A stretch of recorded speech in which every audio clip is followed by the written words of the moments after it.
रात का अंधेरा छा गया था। आसमान में गरजते बादल जैसे एक भयानक कहानी की शुरुआत कर रहे थे।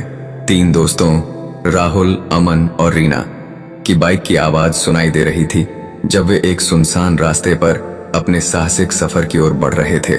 लक्ष्य था एक पुरानी हवेली, एक ऐसी जगह जो समय के तिलचट्टों से भरपूर थी, एक ऐसा स्थान जो पिछले 4 दशकों से अपनी डरावनी कथाओं से लोगों को भयानकता का अनुभव कराता रहा था।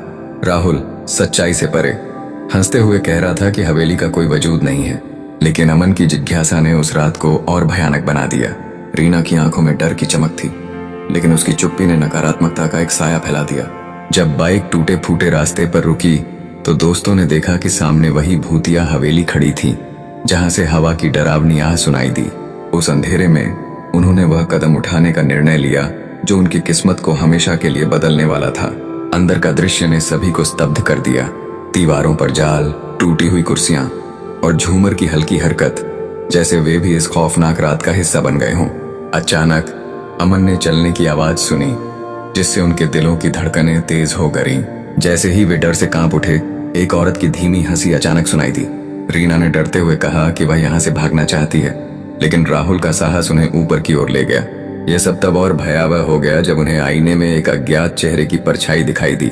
वह चेहरा साफ दिखा, सफेद साड़ी पहने एक औरत जिसका चेहरा आधा जला हुआ था और वह मुस्कुरा रही थी।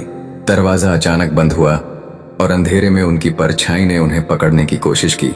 एक के बाद एक अदृश्य ताकत ने अमन को अपनी पकड़ में ले लिया। भयावहता का वो पल अति सामर्थ्य में बदल गया। बाहर निकलने की कोशिश में राहुल ने देखा कि दरवाजा अपने आप बंद हो चुका था। रीना की चीख सुनाई दी और अचानक उसके पास वही जलती हुई शक्ल थी। राहुल किसी तरह से खिड़की तोड़कर बाहर कूद गया। सुबह जब हर व्यक्ति ने हवेली के भीतर 2 लाशें देखी तो वहां खून से लिखा हुआ था, तीसरा भी लौटेगा। ऐसा कहा जाता है कि उस रात के बाद राहुल पागल हो गया और आज भी वह हवेली का नाम लेकर अपनी भयावह यादों को जीता है।